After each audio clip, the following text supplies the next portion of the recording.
இந்த வீடியோவில் நம்ம எதை பற்றி பார்க்க போகிறோம்னா, ஆதார் கார்டு பயன்படுத்துபவர்களுக்கு தற்போது மிகவும் முக்கியமான புதிய அறிவிப்பு ஒன்று விலகி உள்ளது. அது என்ன என்பதை பற்றி தான் இந்த வீடியோவில் நம்ம டீட்டெயிலாக பார்க்க போகிறோம். தற்போது பார்த்தீங்கன்னா 1,40,00,000 ஆதார் அட்டைகள் செயலிழக்கப்பட்டுள்ளதாக அறிவிக்கப்பட்டுள்ளது. இது இறந்தவர்கள் ஆதார் அட்டை மற்றும் நீண்ட நாட்களாக பயன்படுத்தாத ஆதார் அட்டைகள் டீஆக்டிவேட் செய்யப்பட்டுள்ளதாக கூறப்பட்டுள்ளது. உங்களுடைய ஆதார் கார்டு ஆக்டிவாக இருக்கா இல்லையா, அதோட ஸ்டேட்டஸ் நீங்கள் ஆன்லைனில் செக் பண்ணி பார்த்துக்கொள்ள முடியும். அதை எப்படி செக் பண்ணுறது என்பதை பற்றி பார்க்கலாம். இதற்கு ஜஸ்ட்டு உங்களோட ஆதார் கார்டு நம்பர் தெரிஞ்சாலே போதும், ஈஸியாக செக் பண்ணி பார்த்துக்கொள்ள முடியும். உங்களோட மொபைலில் ஏதாவது ஒரு ப்ரௌசர் ஓப்பன் பண்ணிக்கிங்க. அதில் கூகுள் சர்ச்சில் போயிட்டு மை ஆதார் சொல்லி டைப் பண்ணுங்க. அந்த மாதிரி நீங்கள் டைப் பண்ணி வைக்க கொடுங்க. அந்த மாதிரி நீங்கள் டைப் பண்ணி வைக்க கொடுத்தீங்கன்னா ஃபஸ்ட் எடுத்துகிட்டு myAadhar.uidi.gov.in ஒரு வெப்சைட் ஆகும். ஆதார் யுஐடின்னு இருக்கும். அந்த வெப்சைட்டை செலக்ட் பண்ணுங்கள்.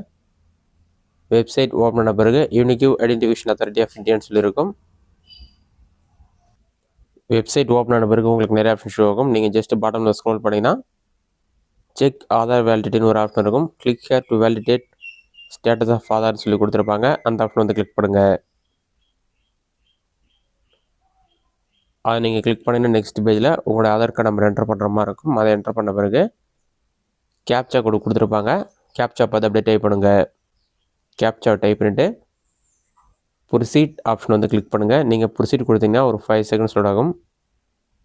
லோடாகி கம்ப்ளீட் ஆன பிறகு ஆதார் வெரிஃபிகேஷன் சக்ஸஸ்ஃபுல்னு வரும். இது மட்டும் இல்லாமல் ஒரு டிக் மார்க் மாதிரி உங்களுடைய ஆதார் கார்டு நம்பர் எக்ஸிஸ்ட்னு வரும். இந்த மாதிரி வந்தால் ஆதார் ஆக்டிவாக இருக்குன்னு அர்த்தம். அதற்கு ஆதார் வெரிஃபிகேஷன் கம்ப்ளீட்னு வரும். அதற்கு உங்களோட ஏஜ், ஜெண்டர், ஸ்டேட் நேம், உங்கள் ஆதார் கார்டோட என்ன மொபைல் நம்பர் லிங்காக இருக்கோ அதில் கடைசி 3 நம்பர் ஷோ ஆகும். இதை பயன்படுத்தி உங்கள் ஆதார் கார்டோட என்ன மொபைல் நம்பர் லிங்காக இருக்குன்னு நீங்கள் தெரிந்து கொள்ள முடியும். இந்த மெத்தடை பயன்படுத்தி உங்கள் ஆதார் கார்டு ஆக்டிவாக இருக்கா இல்லைன்னு செக் பண்ணிக்கலாம். உங்கள் ஆதார் ரிஜிஸ்டர் மொபைல் நம்பர் என்னன்னு சொல்லி டீட்டெயில்ஸ் செக் பண்ணிக்கலாம். இதுதான் தற்போதைய முக்கிய அப்டேட். இந்த வீடியோ உங்களுக்கு யூஸ்ஃபுல்லாக கொடுக்குறேன். இந்த வீடியோ பிடிச்சிருந்த லைக் பண்ணுங்கள். வேறு டவுட் இருந்தால் கமெண்ட் பாக்ஸில் கமெண்ட் பண்ணுங்கள்.